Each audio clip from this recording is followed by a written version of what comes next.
논문의 주제를 얘기 드리려고 그래요. 제 논문의 주제가 브랜드 프랜차이즈 매장 안에서의 감각적 경험, 5센스, 오감이 브랜드 태도에 어떤 영향을 미치고 경험적 가치에 어떤 영향을 미치냐. 두 개가 매개가 돼가지고 소비자 행복에 어떤 영향을 미치는지 그에 관련된 주제입니다. 그래서 저는 스타벅스랑 맥도날드 안에서 경험한 그 소비자를 대상으로 국내뿐만 아니라 미국하고 국가 간 비교를 한번 해봤어요. 그랬더니 문화적 차이에 의한 경험적 가치의 차이가 나더라고요.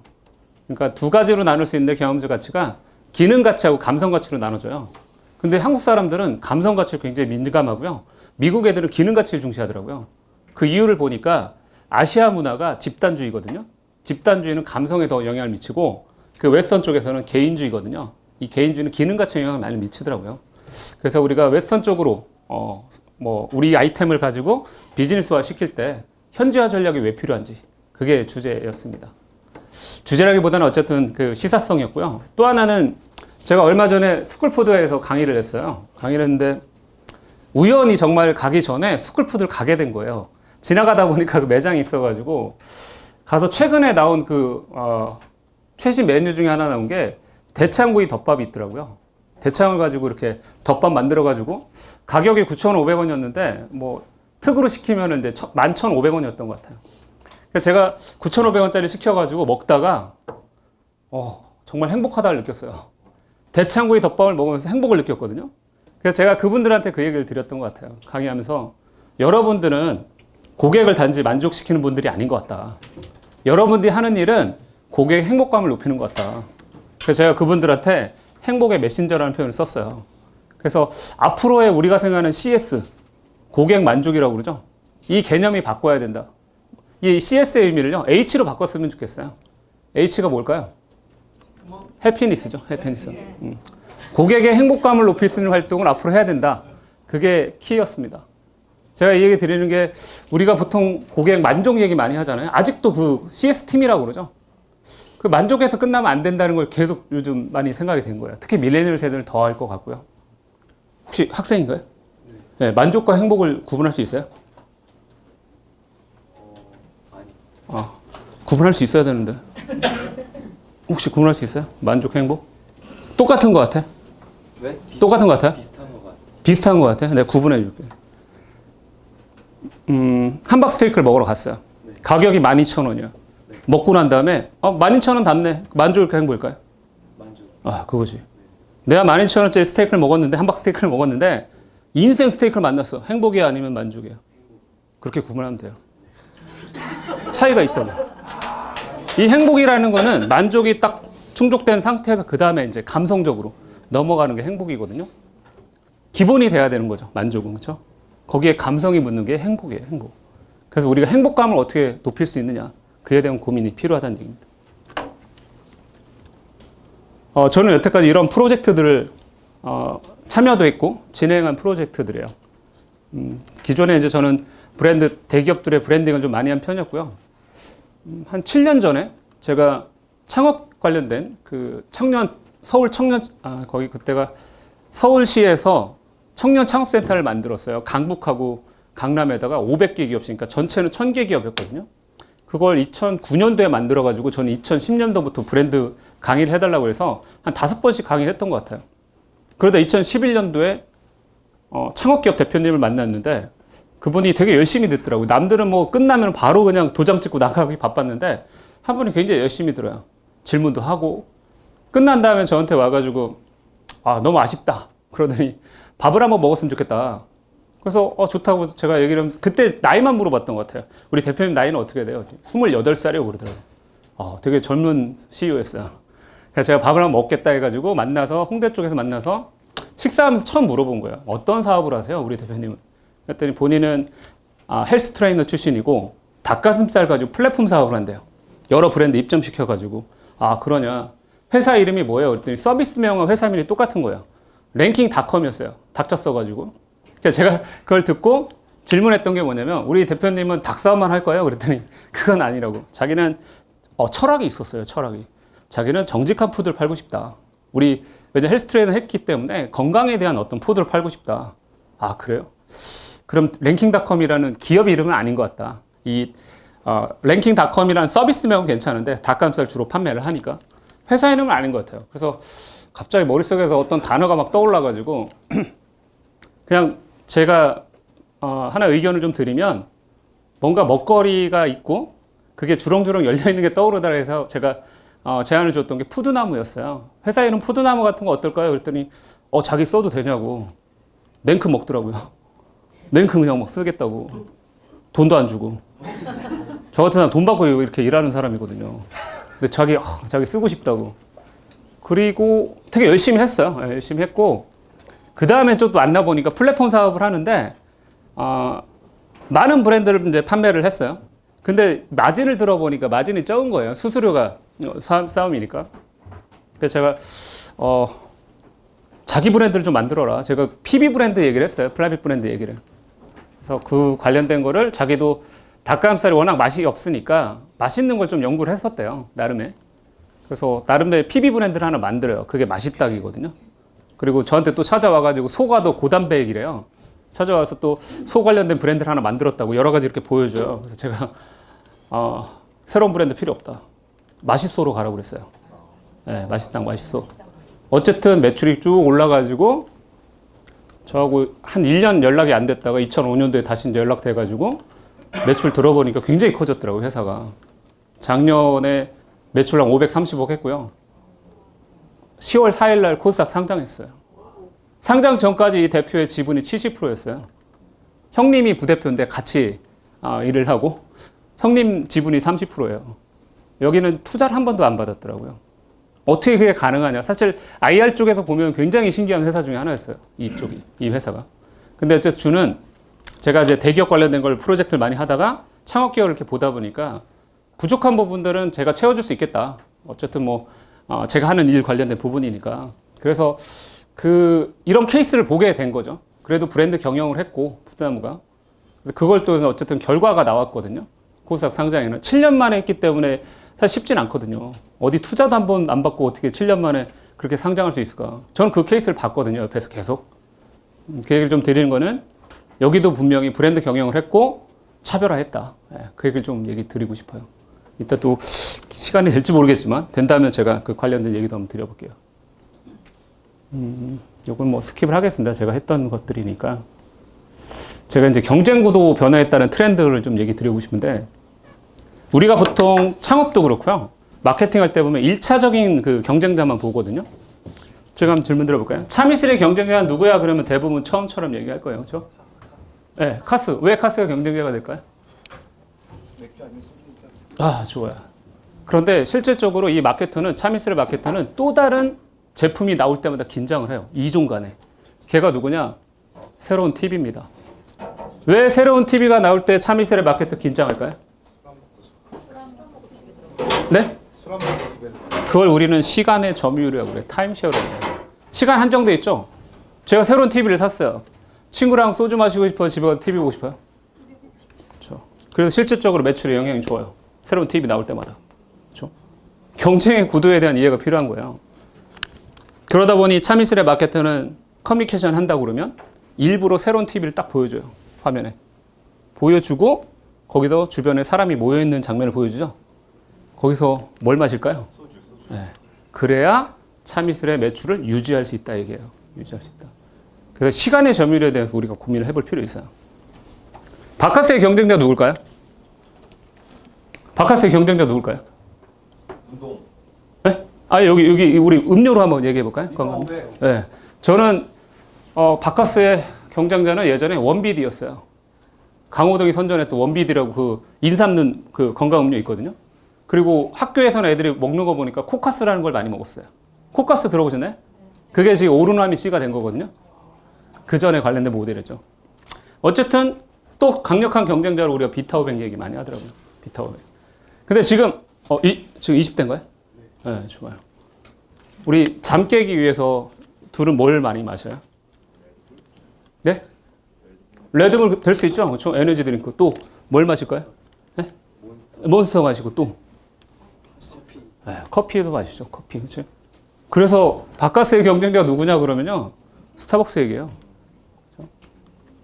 어떻게 가격으로 따지면 5배 될 거예요, 제가? 근데 제가 경쟁자로 얘기를 해요. 스타벅스. 왜? 얘 안 마시고 커피 마시면서 그렇죠? 잠을 깨니까. 그리고 또 다른 이유가 또 하나 있죠. 바카스 마셔봤어요? 네. 바카스 들고 다니면서 프라이드 느껴봤어요? 얘는 마시는 이유가 뭐죠? 맛도 있겠지만 이미지 얘기도 해요. 이미지. 그렇죠? 이미지. 가격 차이에 의한 뭔가 이미지도 또 차별화시킬 수 있는 요소가 있으니까. 이 바카스의 그 내부에서는 마케터들은 긴장을 해야 돼요. 제가 강의하면서 마케터 한번 만났는데 깜짝 놀랐어요. 바카스 좀 변해야 되지 않을까요? 그랬더니 뭐 패키지가 바뀌면 될까요? 그래서 그거 바뀐다고 되는 게 아니다. 실질적으로 젊은이들을 위해서 뭔가를 해야 돼요. 근데 얘기 들어보니까 위에 뭐 임원분들 중에 일부는 그런 얘기 하신대요. 바카스 대부분 타겟들이 이제 연령이 있잖아요. 40대, 50대, 60대. 20대들은 자기가 선택하는 경우 잘 없어요. 누가 주면 먹어요. 그렇죠? 근데 이 어르신들이 생각하시는 것 중에 하나가 야, 걔네들 20대들 있잖아, 지금. 걔네 40대는 마실 거야. 그렇게 생각하던데요. 과연 지금 20대들이 40대면 마실까요? 이 세대들은 뭐에 익숙할까요, 지금? 에너지 드링크, 그렇죠? 커피에 익숙하잖아요. 대체할 수가 없어요. 이때부터 이제 우리 잡아야 돼. 예를 들어 시장을 잡으려면 뭔가 변화가 필요한 거죠. 그래야 돼요. 최근에 또 커피 시장 보니까 고급화되거나 아니면 그렇죠? 양분화되더라고요. 가격이 싸거나 비싸거나. 그래서 여기 스타벅스 리저브에 가면 모든 게 컬러가 블랙이죠. 기존 그린을 안 쓰죠. 왜? 컬러로서 차별화 시키니까. 블랙 컬러로서 고급 이미지 나타내고. 가격이 가보니까 한 7,000원, 8,000원 받더라고요. 한 잔에. 그리고 최근에 또 그 저가형 시장을 보니까 혹시 커피 온리 들어보셨나요? 대학가 중에 많거든요. 900원짜리 커피. 그래서 어떻게 900원이 가능할까 가보니까 설명이 잘 돼 있어요. 뭐 우리 공정무역 한다. 거기에 또 그 캐시가 없잖아요. 900원이 카드 결제 다 가능해요. 그러니까 그런 거 절감할 수 있다 해가지고 지금 대학가 위주로 해가지고 확산 속도가 빨라요. 거기 잘 되고 있더라고요. 어쨌든 저는 이렇게 양분화된다고 보거든요. 그러다 보니까 중간 브랜드들이 좀 힘들죠. 엔제리너스라든가 그렇죠? 이런 브랜드들. 뭔가 차별을 좀 이루어야 되는데 그 시장에 대한 부분이 좀 쉽지가 않은 것 같아요. 이디야가 왜 잘 됐을까요? 이디야. 지금도 뭐 조금 더 확장했다는 얘기를 들었거든요. 이디야가 잘 된 이유는 뭘까요? 네, 그렇죠. 그런 상권 분석을 잘하는 거죠. 여기 스타벅스 있으면 옆에다가 잘 또 활용한 부분도 있고, 그렇죠. 또 하나는 가격도 있겠죠, 그렇죠. 우리가 뭐 가성비라고 얘기할 수 있는 부분들. 한때 조금 막 나가다가 조금 그러니까 주춤한 적이 있었어요. 그 이유를 보니까 백다방 때문에. 백다방 2,000원에 이만큼 주거든요. 그러니까 커피니까 마시는 시장이 있는 거예요. 커피니까. 그렇죠? 어디는 공간을 느끼기 위해서 가는 곳이 있다면 이디야 같은 경우는 공간 느끼기 위해서 가는 건 아니거든요. 커피니까 마시는 거예요. 그러다 보니까 그 시장이 또 커진 데가 어디냐? 편의점이죠. 편의점 요즘 도시락 맛있어요. 그래서 점심 때 도시락 먹고 거기에다 커피가 한 1,000원, 1,200원 하니까 그걸 또 많이 마시더라고요. 그러니까 어쨌든 시장이 좀 양분화되고 있다. 그 얘기 좀 드리고 싶어요. 그리고 이 스타벅스라는 브랜드가 왜 우리나라에서는 조금 프리미엄일까? 사람들 인식이. 그건 일단 미국 브랜드잖아요. 그렇죠? 그리고 예전에 스타벅스가 2대 딱 1호점 생겼을 때 처음에 이제 누가 많이 갔냐면요. 유학 갔다 온 사람들. 내가 미국에 있을 때 말이야 데려가는 거예요. 이게 미국 문화라고. 그렇죠? 저 대학교 다닐 때 제가 그 카페 같은 데서 공부해 본 적이 없어요. 그렇죠? 지금 젊은 애들은 다 카페 가서 공부하거든요. 뭐 저는 도서관이나 이런 데서 공부해봤지 카페에서 공부한다는 생각 해본 적이 없어요. 그런데 또 중요한 요소가 있더라고요. 적당한 소음이요 집중력을 또 강화시키더라고요. 그래서 카페에서 공부하는 게 잘 될 수도 있다는 얘기가 있었더라고요. 그분이. 일본에서 제가 최근에 그 SBS 스페셜인가 뭐 하나 봤는데 일본에 의대를 보낸 4명 다 자제를 보낸 그 인터뷰를 한 거 내용을 보니까 어디서 공부했을까요? 그랬더니 혼자 방에서 공부한 게 아니고 거실에서 공부했대요. 거실에서 공부하는 게 오히려 집중력을 더 높인대요. 혼자 방에 있으면 딴짓을 많이 하는 거죠. 근데 거실에 있으면 어머님, 부모님 다 이렇게 보잖아요. 집중을 더 많이 했다는 얘기를 해요. 근데 저는 그런 부분도 소음이든 이런 것들은 연관 다 있다고 봐요. 근데 제가 유럽에 갔을 때 스타벅스에 대한 이미지가 어떨까 한번 물어봤어요. 사람들한테. 그랬더니 그냥 그 원오브 댐이라고 표현하죠. 그냥 이디야처럼 느끼는 거예요. 얘네들이.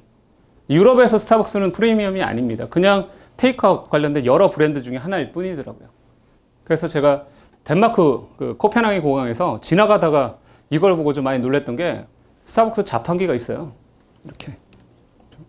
우리나라에서 스타벅스 자판기 하면 어떤 이미지를 가질까요? 그렇죠? 다른 거예요. 문화적 차이가 분명히 있다는 거죠. 그렇죠? 구대륙이라고 그래요. 그 우리 유럽 문화를. 그리고 이쪽은 신대륙이라고 그러죠. 문화가 다르죠. 얘네들이 구대륙, 그 유럽에서 생각하는 커피 문화는 그냥 밖에서 그렇죠? 우아하게 앉아서 먹는 그 부분이 있어요. 뭐 테라스가 됐던 이런 부분들. 근데 신대륙은 일을 해야 되잖아요. 일을 해야 되니까 어떤 문화가 커피 관련해서 그렇게 발달됐을까요? 테이크아웃이죠. 좀 다른 거예요. 그 관점이. 그래서 어쨌든 저는 문화적 차이에 대한 얘기를 좀 한번 드렸고요. 제가 레드불이라는 브랜드를 호주에서 보니까 이게 레드불 뮤직 아카데미라고 그래서 젊은 친구들이 와가지고 그 악기를 그냥 무료로 만질 수가 있어요. 그리고 뭐 노래하고 싶으면 노래도 하고. 그러니까 실질적으로 젊은 친구들한테 체험의 공간을 마련해 줬죠. 그렇죠? 제가 이거 보면서 느낀 거예요. 바카스는 뭐 하고 있죠? 바카스 뭐 하고 있을까요? 열심히 하고 있는 거 하나 있어요. 국토대장정. 애들 힘든 거 다 시켜. 그렇죠? 그리고 이거 마셔. 딱 그러고. 그렇죠? 광고도 열심히 하잖아요. 젊은 층 타겟으로 해서 광고 열심히 해요. 힘들지? 바카스 마셔. 그렇죠? 근데 제가 생각하는 변화는 실질적인 거죠. 체험 관련된 거죠. 직접 와서 내가 느끼게끔 할 수 있고, 그렇죠? 그런 어떤 활동이 필요하지 않을까. 아, 제가 최근에 이제 세탁소의 경쟁자를 또 봤어요. 코인 세탁소 아시죠? 세탁방이라고 해야 될까요? 그거 이외에 이제 세탁소의 경쟁자가 집 안으로 들어왔어요. 걔가 누구냐? LG 스타일러죠. 저도 집에 얘를 구입한 이후에 아우터를 세탁소에 맡겨본 적이 없어요. 그냥 갔다 와가지고 저게 넣고 돌리고 다음날 되면 새 옷이 돼 있더라고요. 미세먼지 다 빼주고. 그렇죠? 영향 줄 겁니다. 분명. 세탁소 관련된. 그리고 어디 제가 기사 관련된 걸 하나 보다 보니까 요 LG 스타일러가 자판기가 있더라고요. 어느 공동주택에 자판기가 있어가지고 얘를 카드 결제가 가능한 거야. 놓고 카드 결제하고 기다렸다가 빼가고. 네. 그거 저는 참 신기하게 봤어요. 어떻게 이거 카드 결제가 가능하게끔 만들었을까? 어쨌든 변화가 분명히 있습니다. 네. 집안으로 들어왔잖아요. 실질적으로 이거 세탁소 관련된 영향 줍니다. 매출에. 성형외과 병원의 경쟁자는 누가 될까요? 성형외과 말고는? 네? 누가 될 수 있을까요? 성형외과 병원의 경쟁자. LED 마스크 하나 나왔습니다. LED 마스크 좋아요. 네, 어쨌든 그 관련된 미용 관련된 기구, 예를 들어 그쪽도 될 수 있죠. 또 헬스장, 네, 좋아요. 헬스장 될 수 있어요. 네? 다이어트 제품. 다이어트 제품, 네, 좋아요. 화장품이 될 수도 있어요. 그렇죠? 근데 제가 이 성형외과 원장 만나서 이렇게 자기의 또 다른 경쟁자 하나 나타났대요. 그래서 들어보니까 고객님이 와가지고 상담을 받았어요. 근데 만족스러웠나 봐요. 근데 갈 때 이제 상담실장하고 얘기하다 보니까 견적이 얼마예요? 했더니 200만 원 얘기했대요. 200만 원. 이 얘기가 한 8, 9년 전 얘기거든요. 200 정도 얘기를 했대요. 아, 그러냐. 근데 내가 가진 돈은 150만 원, 50만 원 디스카운트 해달라. 그랬더니 상담실장은 내가 할 수 있는 영역이 아니야. 원장님한테 가서 한번 얘기 한번 해보라고. 그래서 원장님 만난 거예요. 만나가지고 원장님과 얘기하는데 50만 원을 깎아주시면 제가 성형하겠다. 그러면서 이제 자기 얘기를 하더래요. 사실 제가 150만 원 모은 목적이 있다. 성형하려고 한 게 아니에요. 왜 150만 원 모았냐? 얘를 사려고 그랬대요. 명품백을. 얘를 사려고 했는데 갑자기 어느 날 거울 한번 보고 상담은 공짜이잖아요. 공짜, 그렇죠? 그래서 한번 가서 상담 받으러 간 거예요. 근데 거기 시뮬레이션 다 돌려주니까 만족스러운 거야. 나 이거 하고 싶다. 그런데 중요한 건 뭐예요? 돈은 내가 150만 원밖에 없으니 당신이 50만 원을 디스카운트 해주면 난 성형을 하겠다. 그렇죠? 경쟁자가 될 수 있죠. 공통점이 뭘까요? 성형과 명품백의 공통점. 이게 없으면 이게 성립이 안 되거든요. 그렇죠? 그거죠. 프라이드죠. 프라이드. 그렇죠? 저한테 물어본 거예요. 성형외과 원장이. 내가 저 명품백과 싸워서 이길 수 있는 방법이 뭐냐?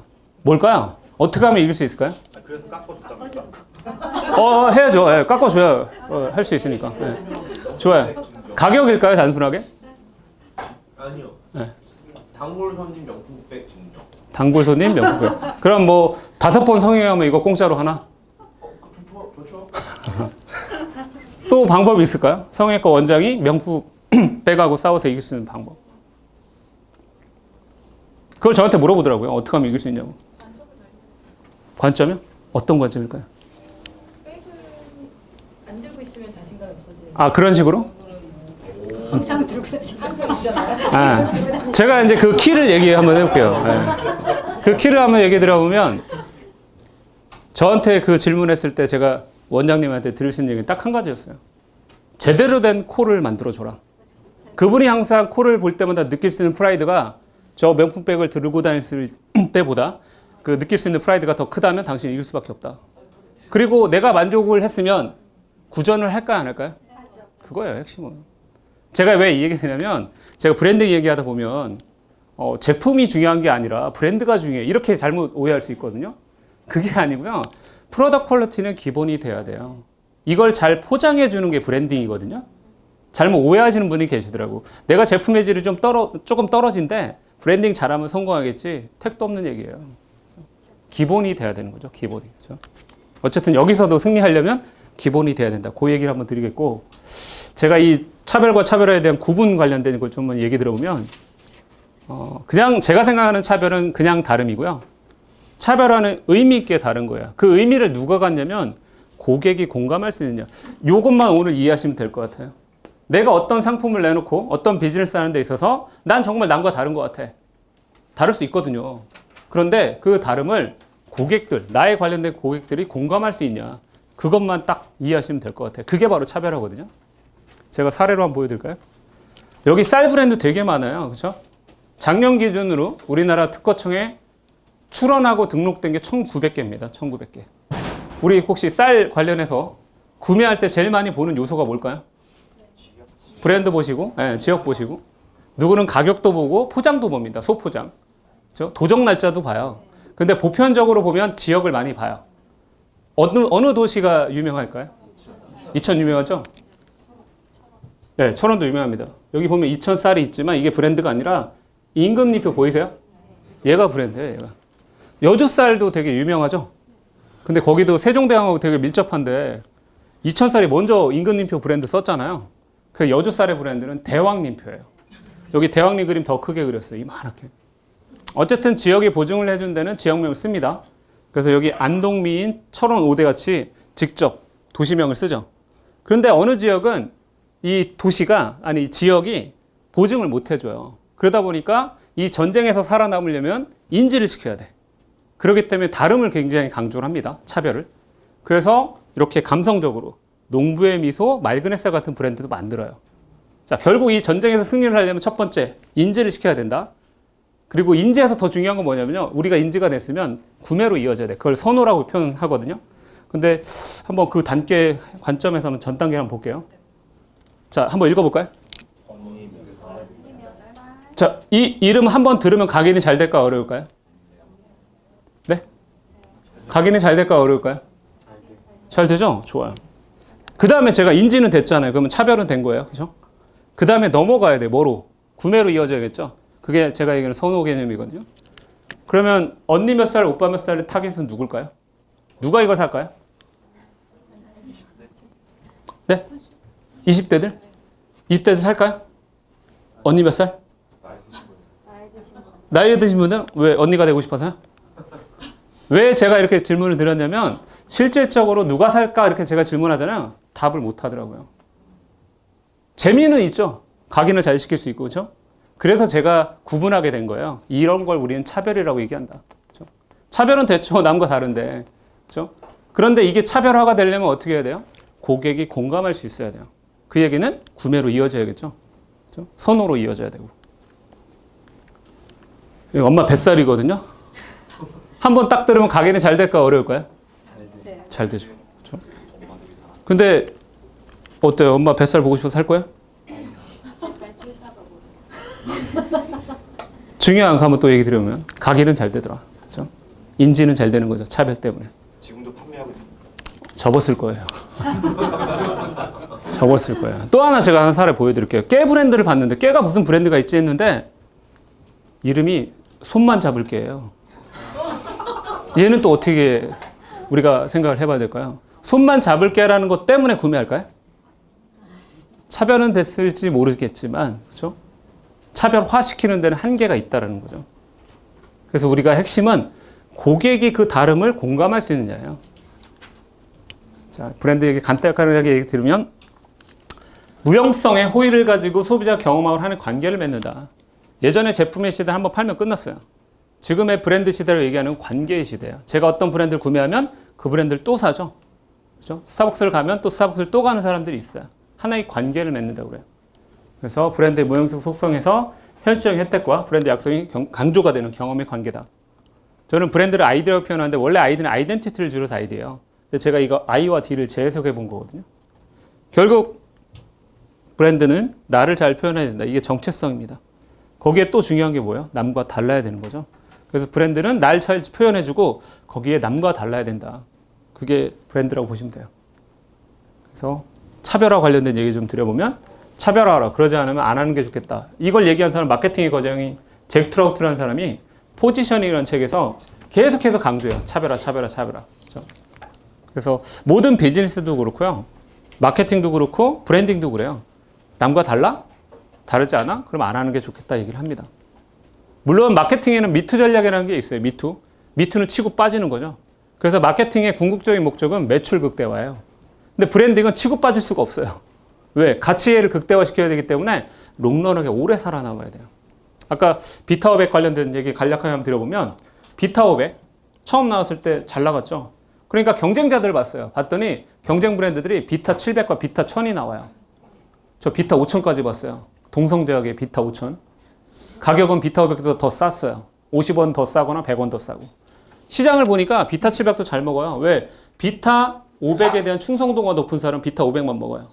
그런데 저는 비타민 드링크가 먹고 싶어. 그럼 가격에 민감도가 생기죠? 그럼 100원 더 싼 비타700을 먹더라고요. 그러니까 매출이 어떻게 돼요? 비타700은 쭉 오르죠? 근데 시간이 지난 다음에 보니까 1년도 안 돼가지고 비타700 브랜드를 죽입니다. 이 죽인다는 표현은 저는 브랜딩은 가치를 극대화해요. 롱런하게 살아남는 게 브랜딩이거든요. 그러면 이걸 관점에서 보면 하나의 마케팅 활동을 한 거죠. 비타700은. 매출을 극대화시켰으니까. 그렇죠? 그거에 대한 구분을 좀 할 필요 있다. 얘기 좀 드리겠고요.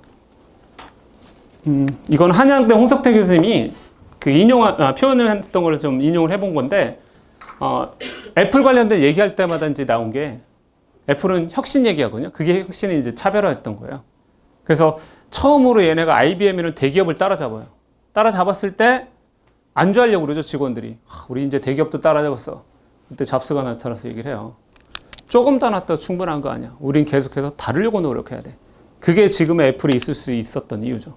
그가 말한 다름, 차별화는 혁신이었던 거예요. 제 개인적인 생각이지만 지금 아마 잡스가 살아있었으면 애플 지금 11 뭐 프로가 됐던 뭐가 됐던 이거 꼴을 못 봤을 거예요. 커지는 꼴을 못 봤을 거라고요. 왜? 본인은 한 손 안에 모든 게 돼야 돼요. 그걸 자기가 계속해서 강조를 했기 때문에. 그게 혁신이었던 거죠, 본인한테. 근데 지금 커지고 있잖아요. 갤럭시가 되고 있잖아요. 그 관련된 거는 아마 살아있었으면 보지 못했을 것 같아요, 제 생각에. 제가 이 차별화 관련된 걸 잘 보여주는 사진 하나 보여드릴게요. 이걸 웨스턴 롤이라고 그래요. 혹시 이렇게 뛰는 거 보셨나요? 높이뛰기? 1964년도까지 이렇게 뛰었어요. 앞으로 뛰다 보니까 포스베라는 사람이 기록갱신이 안 돼요. 이거 어떡하지? 그래서 우리 항상 보실 때 동종만 보지 마시고요. 이종을 보세요. 다른 데 어떻게 하는지를. 이 사람이 아마 다른 쪽 안 봤으면 그렇게 생각을 못 했을 것 같아요. 맨날 육상 경기만 봤던 거죠. 그러다 처음으로 어디를 가냐? 수영장을 갔어요. 수영장 가보니까 우리 앞으로 가는 게 자유형이잖아요. 뒤로 가는 게 뭐예요? 배영을 처음 본 거야. 그걸 보면서 느낀 거. 난 왜 맨날 앞으로만 뛰었지? 1968년도에 이렇게 배면 뛰기를 합니다. 세계 신기록 냈죠. 그가 아마 수영장을 안 갔다면 생각하지 못했을 것 같아요. 그리고 남과 다르게 뒤로 뛰었는데 기록갱신을 못했다면 차별로 끝난 거예요. 근데 이 사람은 기록갱신했죠. 그렇기 때문에 우리는 차별화라고 얘기할 수 있는 거예요. 제가 초등학교 때 100m 달리기 하면 딱 서서 이렇게 뛰었던 것 같거든요. 근데 64년도 올림픽에 다들 이렇게 서서 뛰는데 딱 한 사람만 무릎 꿇고 뛰어요. 그 사람이 세계 신기록 냅니다. 그 다음부터 우리 다 어떻게 뛸까요? 그렇죠? 결국 남이 하지 않는 것을 하는 거. 이게 차별의 기본이에요, 기본. 거기에 뭐예요? 의미를 갖는 거. 그게 바로 차별화라는 거죠. 이게 비즈니스도 이제 차별화 관련된 얘기 좀 한번 드려보면 다음에 메인 페이지예요. 다음은 선도자가 아닙니다. 후발주자입니다. 기존에 뭐 야오, 라이코스 다 나왔었죠. 그 다음에 나온 게 이제 다음인데 기존의 선도자가 했던 거 다 따라한 것 같아요. 메인 화면 딱 보면. 그죠? 검색에 뭐 그 기사 같은 거 있고 광고 있고 저 이메일 확인하는 거 있죠. 또 후발주자를 제가 한번 봤어요. 구글의 메인 페이지거든요. 구글은 뭘 잘하겠다는 걸까요? 왼쪽과 오른쪽과 비교해 보세요. 우리. 그죠? 전 시장 1등 누구예요? 구글이죠. 제가 왜 얘기 드리냐면 후발주자일 때 선택과 집중이 중요하다. 모든 시장을 다 가져오려고 하지 마세요. 차별의 핵심은 좁히는 거예요. 넓히는 게 아니라. 좁혀서 요 시장만 내가 가져가겠다. 그렇죠? 이 시장을 갖잖아요. 그 다음에 확장이 가능하죠. 근데 처음부터 난 모든 걸 다 잡고 싶어. 후발주자가. 쉽지가 않죠. 저는 요 관련된 케이스가 우리 비즈니스 관련된 상황을 잘 말해준다고 얘기 좀 드리고 싶어요. 구글은 한번 볼까요? 지금 브랜딩을 잘 해가지고 단순하게 이 시장 관련된 것만 하는 게 아니잖아요. 구글이.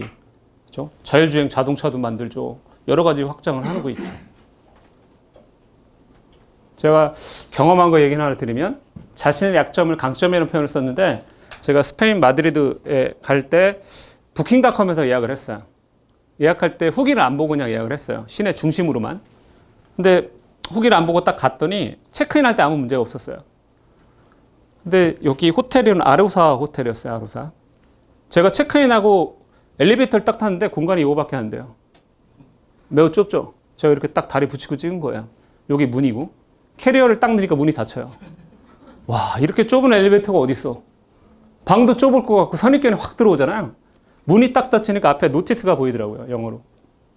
너 여태까지 이런 엘리베이터 본 적 있니? 이게 세계 유일의 엘리베이터래요. 그러면서 저한테 사진 찍을 때마다 너무 웃을 수밖에 없어요. 빵 터졌어요. 왜? 쟤는 나한테 어떤 경험을 줬을까요? 가장 작은 엘리베이터를 탔다는 유일한 경험을 준 거예요. 그때 제 사고가 많이 바뀌었어요. 저는 여태까지 생각하는 약점은 숨기는 거였어요. 가리는 거. 모두 그렇지 않나요? 자기 약점을 드러내는 사람 거의 없잖아요. 그렇죠? 숨기는 거라고 생각했던 것 같아요. 저는. 그런데 이 관련된 문구를 보면서 제 사고가 바뀌었어요. 약점은 이용하는 거다. 뭐로? 강점으로. 그렇죠? 어느 누구도 생각을 못하지만 누군가는 이 사람은 생각했을 것 같아요. 여기는. 왜냐? 그 고객들이 왔을 때 불편할 거 아니에요. 작으니까. 말도 막 나올 것 같고. 사람이 그걸 가지고 역이용을 해가지고 나에 관련된 강점으로 바꿨잖아요. 유일한 경험을 준 엘리베이터로. 그렇죠? 저는 관점의 이동이라는 관점에서 한번 얘기 들어보면 차별과 차별의 차이는 어떻게 관련된 약점을 가지고도 강점으로 바꿀 수 있느냐. 이게 하나의 차별이 굉장히 중요한 요소가 될 수 있겠다는 생각이 들어요. 저도 이제 지방에서 강의하다 보니까 한 학생이 두산그룹에 오리콤이라는 광고대 행사가 있어요. 예. 거기에 나름의 인턴을 하게 됐어요. 경쟁자들은 또 서울권의 학생이었고. 그래서 저한테 와가지고 제가 어떻게 이 정직원 자리인데 어떻게 하면 이들과 경쟁해가지고 정직원이 될 수 있을까 물어보더라고요. 제가 이 경험을 안 했으면 그냥 열심히 해 그 말밖에 못했을 것 같아요. 근데 이 경험을 하다 보니까 걔한테 해줄 얘기가 좀 있는 거예요. 너가 생각하는 약점은 뭐야? 그랬더니 저 지방대생이요. 그래? 그럼 네가 생각하는 그 지방대생이랑 이 약점을 강점으로 한번 바꿔봤으면 좋겠어. 거기에 제가 생각한 키워드가 뭐였냐면요. 절실함이었어요. 절실함. 이 서울권의 친구들은 오리콤 안 가도 돼요. 광고대 행사 저기 대형기획도 있고요. HS도 있고 많아요. 얘한테는 지방대생이기 때문에 절실한 거죠. 또 그 절실함을 보여라. 사수들한테. 그래서 남보다 30분 일찍 출근해. 남보다 1시간 늦게 퇴근해. 그게 너가 보일 수 있는 절실함 같아. 뭐 일 관련된 건 기본이죠. 그렇죠? 결국 이 친구는 정직원이 됐어요. 그걸 보였기 때문에. 사실 광고대 행사 같은 경우 빨리 나갈 친구 뽑을까요? 오래 남아서 일을 열심히 할 친구를 뽑거든요. 제가 아마 이 경험을 안 했다면 그 친구한테 해줄 수 있는 얘기는 열심히 해. 그 말밖에 못했을 것 같아요. 결국 약점을 강점으로 바꾸는 거. 이것도 차별의 굉장히 중요한 요소 중에 하나인 거죠. 이에 관련된 케이스를 한번 제가 보여드릴게요.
만약에 여기가 1층이면 이 아이디어 생각해 볼 수 있을까요?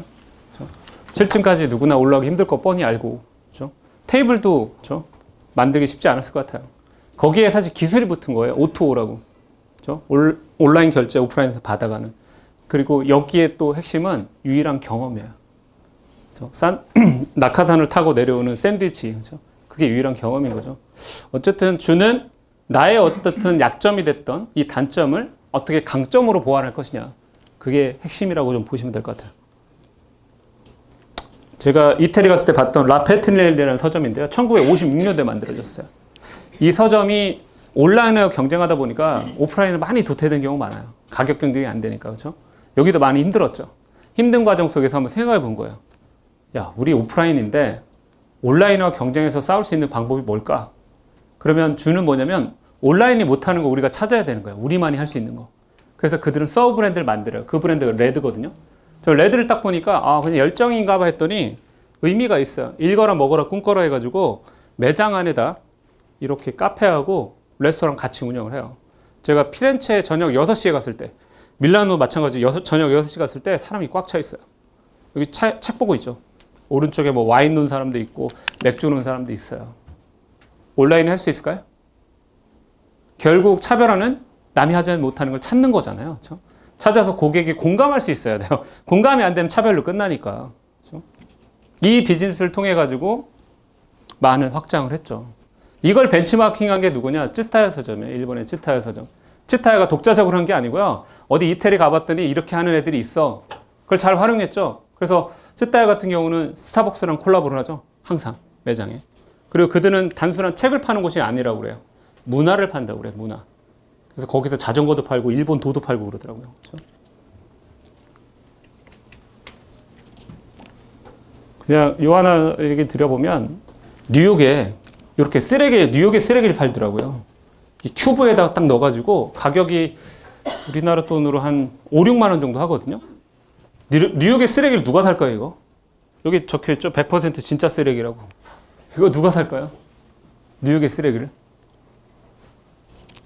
관련된 뉴욕을 동경하거나 관광을 갔던 사람들 중에 일부가 내가 못 갖고 온 걸 갖기 위해서 뉴욕의 쓰레기를 산대요. 이거 생각한 사람 디자이너입니다. 디자이너.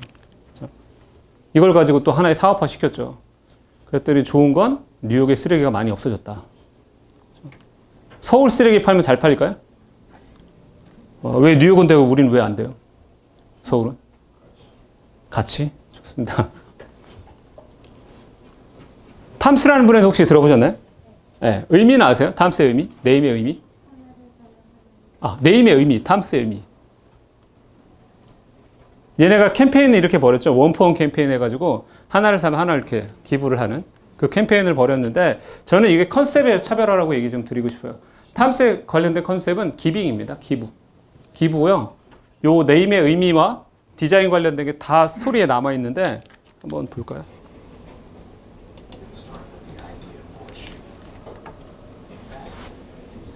Of a shoe that started it all. Argentina was beautiful. The music, the colors, the food, the people. But as soon as I left the city, I noticed this need.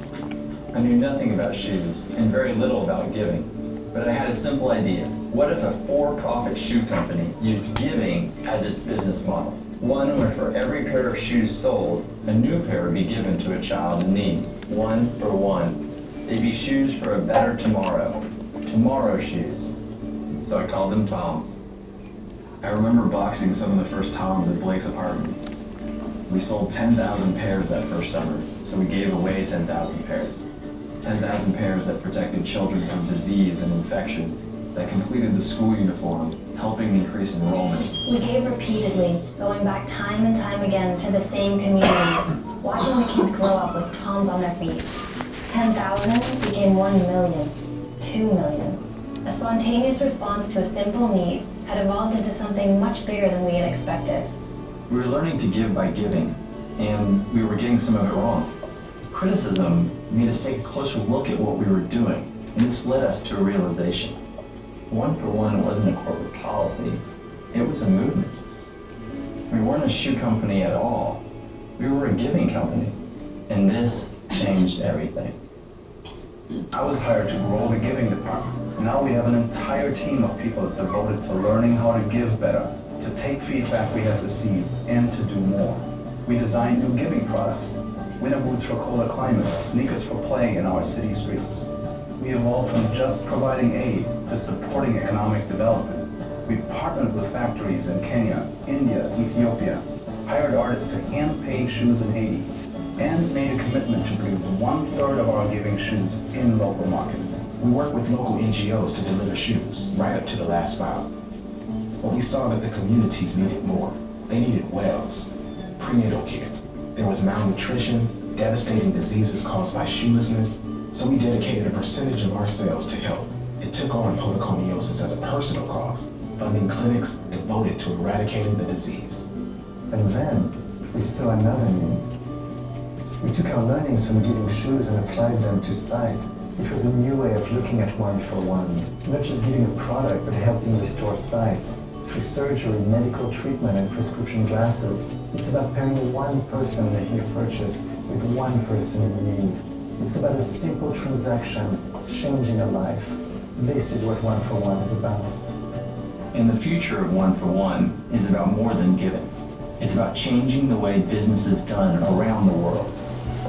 Tom's didn't start with the idea for a shoe. In fact, it was the absence of a shoe that started it all. 탐스 이름 의미가 뭐래요? 네, 거기에 또 스토리가 다 있어요. 여기 디자인을 딱 보면 뭐가 연상이 되세요? 아이덴티티 웃기 거기서 시작을 했으니까죠. 스토리가 되게 잘 짜여 있는. 그래서 저는 가끔 스타트업들이 브랜딩을 하거나 이럴 때 나름의 스토리텔링을 좀 했으면 좋겠다 그런 생각이 좀 들어요. 그리고 어쨌든 여기 컨셉이 이제 기빙이고, 요 캠페인이 이제 나름의 컨셉에 차별화가 있다고 제가 얘기 드리는 게, 블레이크가 캘리포니아 가서 판매를 하다가 뉴욕으로 넘어갔어요. 뉴욕에서 팔고 있는데 누군가 와서 물어봐요. 너 이거 어떤 컨셉으로 파는 거야? 그랬더니 네가 이거 하나 사면 남미의 신문신님한테 하나를 무료로 보내줘. 그랬더니 그 사람이 누구였냐면요, 뉴욕타임즈 기자예요. 그 사람이 글을 써줬어요. 이 컨셉이 아니었으면 써줄까요? 그렇죠? 착한 브랜드야 하면서 써줬어요. 2년 만에 글로벌 스니커즈 브랜드가 됐죠. 그렇죠? 지금 얘네는 이 컨셉, 기빙이라는 컨셉을 가지고 확장을 해요. 이거같이 단순하게 이제 신발만 파는 게 아니라 티셔츠도 팔고 가방도 팔고, 탐스 커피라고 국내에 들어왔거든요. 탐앤탐스 말고요. 탐스가 들어왔어요. 탐스가. 예. 그래서 저는 우연히 이 블레이크랑 만났어요. 이 친구가 창립자거든요. 얘기하다가 제가 항상 생각한 게 있었어요. 얘네가 확장을 했잖아요. 원래 탐스의 의미는 투모로우 슈즈였고, 근데 더 이상 슈즈가 아니죠. 그렇죠? 다른 상품을 하니까. 그래서 제가 컨셉 관련된 부분 막 얘기하다가 이 투모로우 관련된 슈즈의 의미가 이제 더 이상은 아니니 너의 관련된 컨셉, 이 이름에 대한 의미를 내가 좀 부여를 했으면 좋겠다. 바꿨으면 좋겠다. 그러면서 했던 얘기가, 제가 기빙은 주는 사람 입장 같아. 받는 사람 입장에서 기빙이 그렇게 긍정적이지 않을 것 같아. 거기에 제가 생각한 게요, 투모로우 쉐어링은 어떨 것 같아요? 물어봤어요. 쉐어링이 뭘까요? 공유이자 나눔이거든요. 받는 사람 입장에서 기빙이 좋을까요? 쉐어링이 좋을까요? 그렇죠. 그랬더니 이 블레이크가 자기 생각지도 못한 키워드였다. 그래서 제가 굉장히 좋아하더라고요. 저한테 선물 줬어요. 선글라스. 기념으로 제가 사진 남겨놨어요. 제가 이 얘기를, 기빙과 쉐어링을 얘기 드리는 거는 브랜딩 워딩입니다. 어떤 워드를 쓸 것이냐에 대해서 그게 사람들한테 미치는 영향이 달라져요. 그 워딩을 잘 써야 돼요. 그 이후부터 이런 브랜드가 나옵니다. 리슨이라고 그래요. 얘 같은 경우 I와 E가 빠져 있는데, 헤드폰 구매하면 청각장애인한테 후원을 해주고요. 지원을 해주고, 와비파커는 안경입니다. 어쨌든 하나의 컨셉에 의해서 나름의 다른 어떤 제품에 또 영향을 미치고 있죠. 그리고 제가 하와이 가서 봤던 브랜드 중에 바나니라는 아이스크림 전문점에, 굉장히 작은 가게거든요. 근데 어떤 걸 봤냐면, 바나나가 아이스크림이 되는 이런 장면, 어떤 비주얼적인 요소도 재밌었는데, 그들의 시작을 어떻게 했고 철학이 있었어요. 필로소피가. 뭐 팜투 테이블 해가지고 아주 작은 가게조차 자기의 철학을 이렇게 표현하고 있더라고요. 그래서 저는 창업 관련된 회사와 관련된 이제 뭐 면접이 아니라 평가 같은 거 하러 갈 때 제가 물어보는 게 두 가지예요. 하나는 비즈니스 모델의 차별화가 돼 있냐, 그걸 하나 물어보고요. 또 하나 물어보는 게 뭐냐면, 우리 대표님 비즈니스 철학이 뭐예요? 이걸 물어봐요. 그럼 10명 중에 제가 이 비즈니스 철학 물어본 거 대답한 분은요, 한두 명밖에 없어요. 생각을 안 하는 거지. 돈 많이 벌면 되겠다, 이 생각밖에 없었던 거죠. 근데 중요한 게 철학입니다. 철학. 그 철학은 브랜드 철학으로 표현이 돼요. 혹시 이 광고 보신 적 있나요? 베네통 광고? 여기 나름의 커뮤니케이션 컨셉에 좀 차별화를 얘기 드리고 싶은데 베네통 굉장히 획기적인 광고를 많이 해요. 그런데 의미가 또 있었던 그 광고 중에 하나가 광고라는 표현은 좀 그런데 얘네가 미국 전역에 있는 5개 광고를 다 사들여요. 그 고속도로 있죠? 광고를 다 사들여요. 사들였는데 한 달 동안 비워놨어. 광고를 안 실었어요. 그랬더니 누가 찾아가냐면 그 기자들이 찾아가요. 기자를 찾아가 인터뷰를 합니다. 너희들 한 달 동안 이 관련된 광고 비용을 다 썼을 텐데 왜 광고를 안 하고 그냥 비워뒀어? 이렇게 물어봐요. 그랬더니 베네통 하는 말, 광고의 홍수 속에서 잠시 쉬어가라고 그냥 우리 비워놨어. 오히려 광고를 안 한 게 더 큰 효과를 봤어요. 왜? 여러 막 뉴스 있죠. 그런데 찾아가는 거야. 그러더니 베네통이 이런 관련된 활동을 했대라고 하면서 긍정적으로 보는 거죠. 오히려 광고를 안 한 게 더 큰 효과를 봤다는 거예요. 우리는 항상 뭔가 채우려고 하죠. 뺄 때 더 큰 가치를 갖는 게 있더라고요. 그게 차별의 중요한 요소가 될 수 있어요. 제가 네덜란드 그 암스테르담 중앙역에서 봤던 햄버거 자판기거든요. 스몰러스라는 브랜드인데 얘는 자판기만 판매하는 건 아니에요. 매장이 있어요. 우리 햄버거를 무슨 푸드라고 그래요? 정크 말고? 그렇죠. 근데 패스트푸드면 빨라야 되는 거죠. 매장 혹시 맥도날드나 버거킹 또는 롯데리아 가가지고 기다리세요, 안 기다리세요? 그게 뭐가 빨라요? 얘는 기다릴까 안 기다릴까요? 여기 온도 다 유지돼 있어. 동전 넣고 바로 먹을 수가 있어요.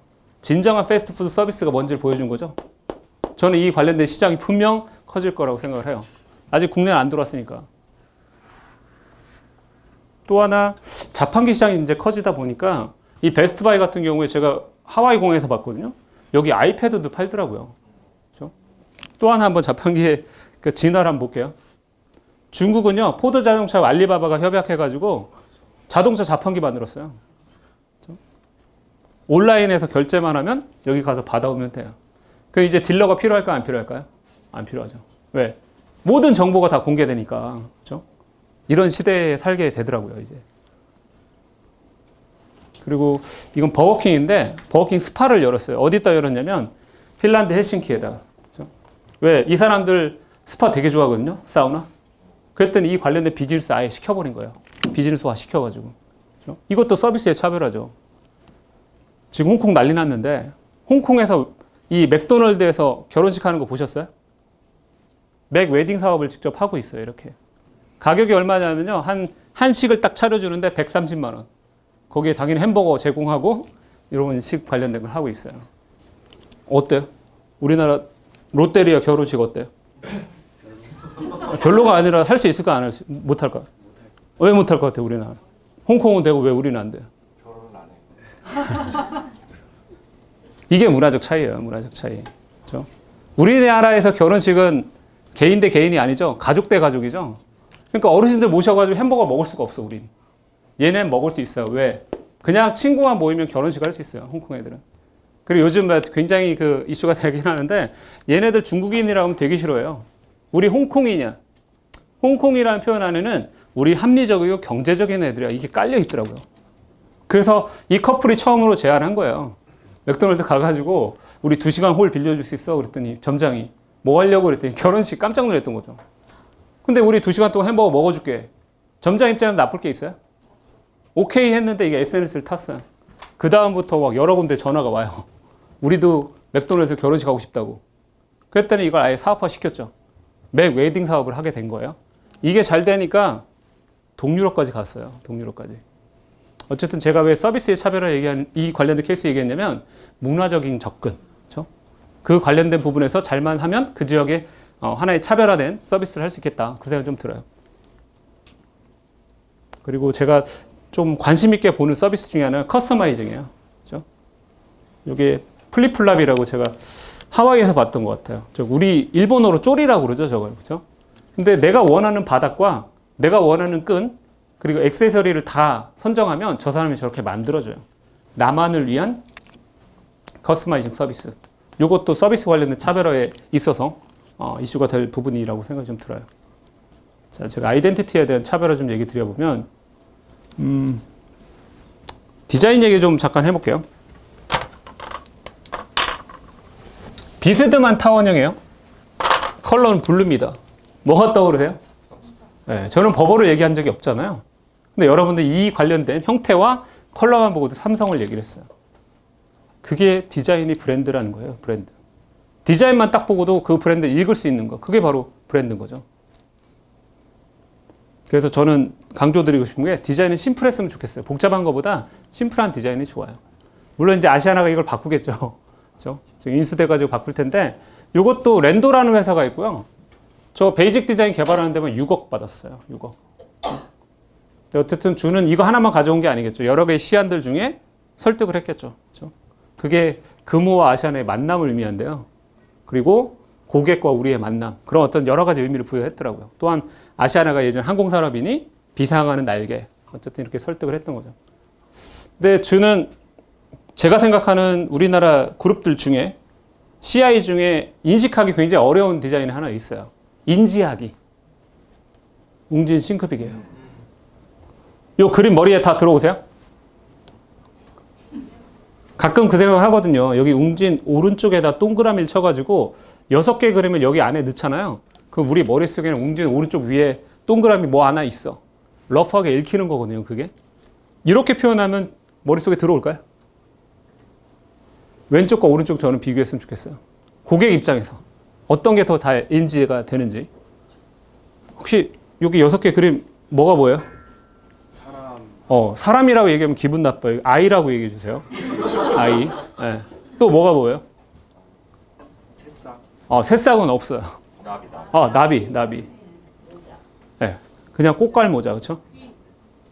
요거는 바람개비, 그렇죠? 요거는 손바닥이죠. 요 맨 위에 있는 동그라미. 달팽이요? 농구공, 배구공. 귀예요, 귀. 왜 귀를 넣냐? 아이들을 소리를 들어서 귀를 넣었대요. 어쨌든 주는 나를 위해 디자인하지 마세요. 고객을 위해서 해야 된다, 고객. 차별은 됐죠? 어느 누구도 이렇게 그린 데가 없어요. 그렇죠? 근데 고객의 공감을 얻으려면 차별화시켜야겠죠? 그렇죠? 고객이 인지할 수 있게끔. 그런 관점에서 브랜딩 했으면 좋겠어요. 자, 네임도 이제 그 차별화에 굉장히 중요한 요소 중에 하나인데, 알고 계신 브랜드 뭐 있으세요? 복사용지? 밀크, 네, AA 좋아요. 우리나라에 원래 복사용지는 저관여였어요. 저관여가 뭐냐면 관심이 적은 거죠. 그래서 경리팀 관리팀에 전화해가지고 복사용지 주세요 그러면 거기서 뭐라 그러냐면 A4로 드릴까요? B5 드릴까요? 그걸 물어봤던 거예요. 관심이 적었던 거죠. 그렇죠? 가격 물어보고. 그런데 처음으로 우리나라에서 AA라는 브랜드가 광고를 해요. 이게 복사기예요. 복사가 쭉 되다가 탁 걸려. 그럼 우리가 했던 행동 보여줘. 가서 발로 차거든요. 그때 얘네가 뭐라고 하냐면 당신의 복사용지가 안 나온 이유는 당신의 복사용지의 문제일 수 있어. 그러면서 영어로 노잼 노셋을 얘기해요. 슬로건식으로. 자, 이걸 본 경리팀의 직원분이 전화를 합니다. 뭐 달라고 했을까요? AA로 주세요. 이 브랜드를 얘기하는 순간 저관여가 뭐가 되냐? 고관여가 돼요. 관심이 높아졌으니까. 그래서 우리나라 시장 1등 누구냐? AA였어요. AA가 어느 나라 걸까요? 어느 나라 걸까요? 타일랜드입니다. 타일랜드. 잘 몰라요, 우리가. 처음에 그 모델도 더빙을 썼거든요. 네. 우리나라 시장 어쨌든 1등이고 2등이 누구냐? 얘예요. 한국자재의 하이퍼 CC였어요. 하이퍼의 의미는 최고라는 의미가 있고요. 왜 CC인가 봤더니 클린 카피를 줄인 거더라고요. 그 왜 클린이야 했더니 경쟁자 대비 깨끗한 게 강점이야. 그래서 클린을 쓴 거예요. 하이퍼 CC 이름 좀 길죠? 그리고 뭔가 확 와닿아요? 하이퍼 CC 하면? 대학생들이 가장 싫어하는 복사용지 C가 2개야. AA가 2개. 이름을 잘 지어야 돼요. 그래서 이름을. 왜 시장의 넘버 2였나 생각해 볼 수 있겠죠? 그렇죠? 어쨌든 이름을 바꾸게 돼요. 바꿀 때 그 당시 MBC 에드컴이라는 대행사가 하나 있었고 가이드라는 디자인 회사가 있었는데 여기 네이밍 팀이 없다 보니까 저한테 연락이 왔어요. 같이 이거 프로젝트 했으면 좋겠다. 가보니까 타겟은 명확해요. 20대 중반서부터 30대 초중반의 여성분들이에요. 경리팀, 관리팀, 총무팀 대부분 주문하는 분이 여성분들이죠. 그렇죠? 어쨌든 그러다 보니까 타겟은 명확했어요. 그리고 얘네가 강조하고자 하는 게 경쟁자 대비 깨끗한 게 강점이었어요. 얘네만의. 그럼 저는 브랜드 컨셉을 이제 도출해야 되니까 여러 가지 고려해 봤을 때 강점을 살리는 게 좋겠다. 그래서 컨셉을 순수한 복사지로 가요. 순수라는 관련된 컨셉을 가고 거기에 따라서 키워드를 뽑죠. 그러면 우리가 뭐 클린이 있던 퓨어가 있던 여러 가지 키워드가 나와요. 근데 저는 한편으로 사물을 찾고 싶었어요. 사물. 그 순수를 잘 표현해 주셔서 3을. 장을 보다가 저는 일주일에 마트 3군데를 꼭 가거든요. 가가지고 이제 새로운 브랜드 뭐가 나왔나도 보고 패키지를 봐요. 이거 관련된 패키지 잘 만든 건가? 이런 생각 좀 하고 그러는데 우연히 딱 보다 보니까 한 제품이 눈에 확 들어왔어요. 순수를 잘 표현하는 사물. 걔가 누구였냐? 밀크였어요. 그래서 얘를 브랜딩화 했던 거죠. I자를 하나 더 쓴 거는 규정 밀크랑 다르다. 그리고 I를 2개 썼더니 시각성 부각이 용이에요. 어쨌든 그래서 요 시안을 가져가요. 하나만 가져간 게 아니라 Fear Something도 가져가고 그 중에 하나였던 거예요. 근데 처음에 사장님이 이해를 못 하시죠. 어떻게 우유가 복사지가 되냐고. 그죠? 타겟이 아니잖아요. 타겟이. 그죠? 거기에 또 젊으신 아드님이 기획조정실장으로 오셔가지고 나이가 36살이었는데 쭉 듣더니 밀크지 너무 좋은 것 같다. 타겟에 맞다. 그래서 얘가 탄생된 거예요. 예. 그래서 1년 만에 제가 2011년도에 만든 브랜드인데 2012년도 10월 7일자 매일경제 이 신문을 보니까 전체 마켓쉐어 45% 차지하고요. 얘가 1등 됐어요. 사실 WA보다 가격은 싸요. 그런데 얘 가격대와 이 가격대가 달라졌냐? 똑같아요. 브랜드의 역할이라고 저는 보거든요. 그렇죠? 그리고 순수라는 컨셉이 중요한 건 컨셉의 일관성이 중요해요. 제가 순수라는 컨셉을 잡았을 때 디자인적으로 여러 가지가 나올 수 있거든요. 심볼이 나올 수도 있고 되게 다양한데 그냥 워드마크잖아요. 왜? 순수함을 잘 표현하기 위해서. 심플하게. 그리고 또 하나 질문 드려볼까요? 복사용지 박스 쓰고 난 다음에 바로 버리시나요? 어디에 활용할까요? 그렇죠. 이면지 또는 뭐 서류철 보관하는데. 그러면 복사용지 박스는 인테리어 효과가 있어야 돼요? 없어야 돼요? 그러니까 컬러 다 뺐잖아요. 이 색깔들은. 그러니까 제가 이 얘기 드리는 거는 브랜드 컨셉의 일관성이 그만큼 중요하다는 얘기를 좀 드리고 싶어요. 그렇죠? 그리고 브랜드 네임이 왜 중요하냐? 여기서 얘기해 주는 거죠. 아마 하이퍼 CC였다면 이 관련된 시장을 따라잡을 수 있을까? 혹시 밀크 TV 광고 보신 적 있으세요? TV 광고 해본 적이 없어요. 그 당시 WA 광고 모델이 누구였냐면 가수 싸이였어요. 싸이. 그럼에도 불구하고 얘는 치고 나갔죠. 그렇죠? 단순 가격만이 아닌 거죠. 그렇죠? 브랜드의 역할이 분명히 있다라는 거. 그렇죠? 어쨌든 주는 네이밍에 있어서도 차별화가 왜 중요한지를 보여주는 사례입니다. 여기 왼쪽에 보시면 샌더라는 걸 우리가 브랜드 아이덴티티라고 그래요. 용어를 좀 이해시켜 드릴게요. 아이덴티티는 기업의 입장이고요. 내가 어떤 모습이야 말하는 게 아이덴티티고 이미지는 고객이 느끼는 거예요. 아, 내가 제일 봤을 때 이런 이미지가 떠오르는 것 같아. 그래서 아이덴티티와 이미지가 이퀄 됐을 때가 가장 이상적이라고 그래요. 이걸 잘한 브랜드 중에 하나가 풀무원입니다. 풀무원 하면 어떤 게 떠오르세요? 무슨 먹거리? 그렇죠? 얘네 완전 일관성 있어요. 처음 나올 때부터 바른 먹거리 계속 일관성이 있죠. 바른 먹거리. 그렇죠? 그래서 풀무원의 두부는 제일 맛없어요. 왜? 바른 먹거리 맛있어야 돼요? 맛없어야 돼요? 맛없는 게 오히려 바른 먹거리처럼 느껴지는 거죠. 그렇죠? 그래서 엄청난 관리를 하는데요. 풀무원이에요. 맛있는 제품들은요. 풀무원 작게 적습니다. 아주 작게. 자연은 맛있다라든가 이런 브랜드를 별도로 만드는 거죠. 이유가 있어요. 그게. 일관성 때문에. 일관성. 그렇죠? 우리 SK는 뭘 얘기할까요? 혹시 SK 하면 뭐가 떠오르세요? 걔네가 얘기하는 게 있거든요. 나를 얘기하나요? SK? 걔네 A서부터 G까지 얘기하는 게 행복 얘기합니다. 행복 주식회사 계속 얘기하고 있어요. 그렇죠? 일관성 있게. LG는 계속해서 얘기하는 게 있어요. 뭘 얘기할까요? 사랑을 얘기하죠. 사랑해요, LG. 그렇죠? 그게 컨셉의 일관성을 쭉 유지해야 되는 거. 그렇죠? 계속 바뀌면 안 돼요. 컨셉은 일관성이 있어야 돼요. 그리고 이와 같이 코카콜라는 브랜드 관련 플랫폼이라고 그럽니다. 그래서 브랜드 에센스를 요즘 이제 컨셉이라고 좀 통일화시키고 싶은데 즐거움이라는 컨셉을 갖고 있어요. 거기에 따라 브랜드 비전이 있습니다. 비전은 난 뭐가 되겠다는 거고 미션은 이 비전을 이루기 위해서 어떤 노력을 하겠다는 거예요. 밑에 있는 퍼스널리티는 사람처럼 표현해요. 그래서 코카콜라는 친근하고 우호지고 즐거운 애 이렇게 표현합니다. 거기에 따른 브랜드 가치가 그들은 세계를 상쾌하겠다는 표현을 쓰는데 저는 이 관점에서 이 부분을 작은 기업들 관련된 또는 창업 기업들은 이렇게 좀 표현했으면 좋겠어요. 요 세 개를 만들었으면 좋겠어요. 나의 브랜드 컨셉은 뭐냐? 제가 이렇게 질문 드리잖아요. 그럼 나는 뭐다 얘기할 수 있는 게 그게 바로 브랜드 컨셉입니다. 그리고 나의 브랜드 비전, 나는 뭐가 되겠다는 걸 좀 설명했으면 좋겠어요. 뭐 내가 어떤 분야에서 어떤 브랜드가 되겠다. 미션은 이걸 이루기 위해서 나는 어떤 노력을 할 거야. 뭐 기술이 됐던 아니면 어떤 관련된 노력들을 하고 있다는 걸 표현하는 거. 미션은 그래서 1, 2, 3 이렇게 표현해도 돼요. 근데 거기에 따른 비전은 하나로 표현했으면 좋겠어요. 어떤 기업이 되겠다. 그렇죠? 그래서 우리 창업 기업이 됐던 또는 작은 기업이 되더라도 요 관련된 브랜드 플랫폼을 만들었으면 좋겠어요. 제가 아이덴티티 일관성 하나 얘기 드리면 혹시 핑크라는 브랜드 보신 적 있나요? 핑크? P-I-N-K? 어디서 보셨어요? P-I-N-K? 아줌마들 엉덩이 추링이요? 이 핑크가 영국에서는 남성용 럭셔리 셔츠 브랜드예요. 그 영국 애들이 왔다 난리 났잖아요. 한국 갔더니 아줌마들 엉덩이 핑크라고 다들. 우리 브랜드가 왜 저렇게 됐냐고. 풀네임은 토마스 핑크입니다. 근데 제가 히드로공항에서 양말이가 뭘 하나 구매했어요. 구매했는데 쇼핑백이 너무 이쁜 거예요. 이렇게 핑크 컬러로.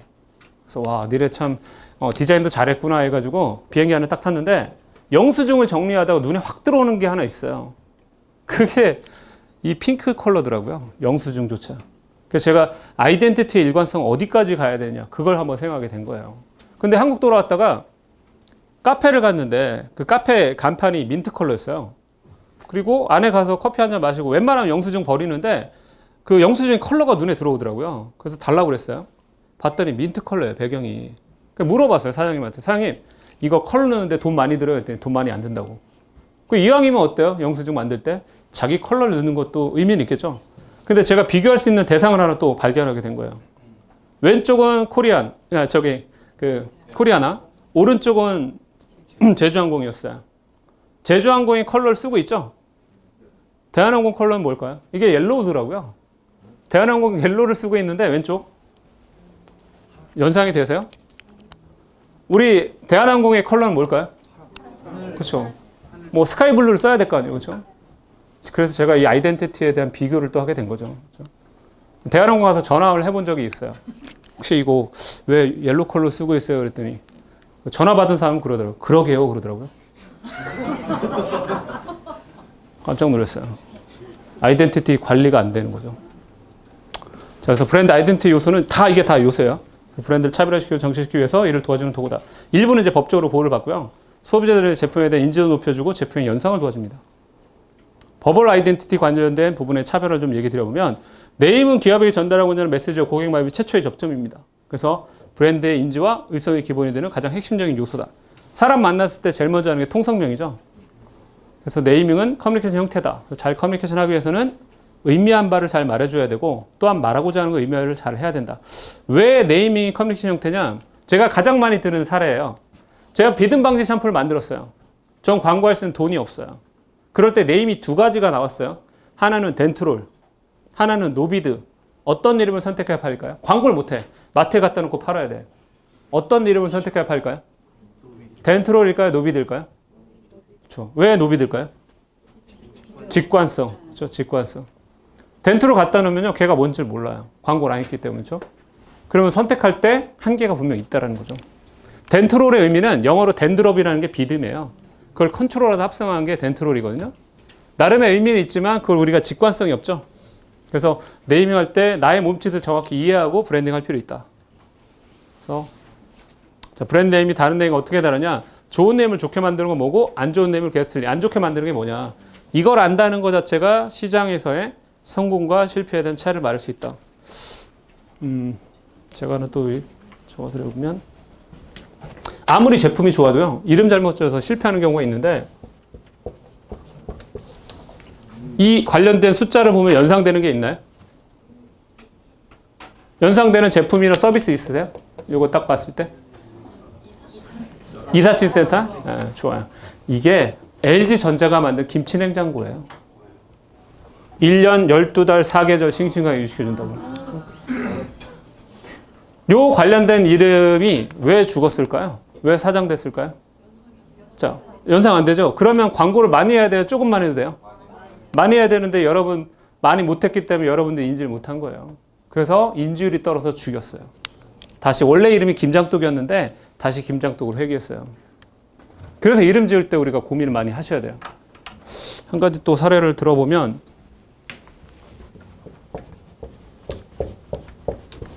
뭐라 읽히세요? 네, 좋아요. 아파트 그쵸? 네. 처음에 적어 나왔을 때 이름 너무 잘 됐다고 생각했어요. 왜냐하면 아파트 이름들이 거의 다 언어예요. 그렇죠? 또 트렌드를 따라가. 저기 레미안 한자로 나오니까 롯데 낙천대 나와요. 그 트렌드가 있거든요. 쟤는 처음 봤어. 샵을. 기호형을. 그리고 슬로건도 잘 썼어요. 내 삶의 반올림 더샵. 야, 이름 너무 잘 졌다.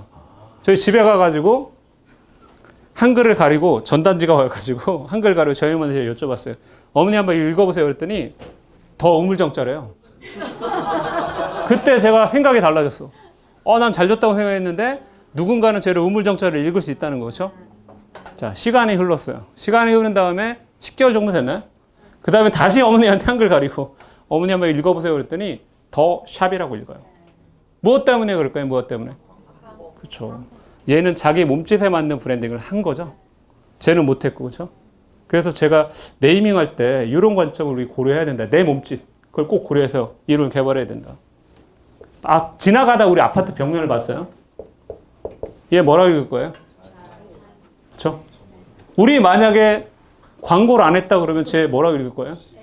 누구는 C고 누구는 X이고 누구는 11로도 읽어요. 그렇죠?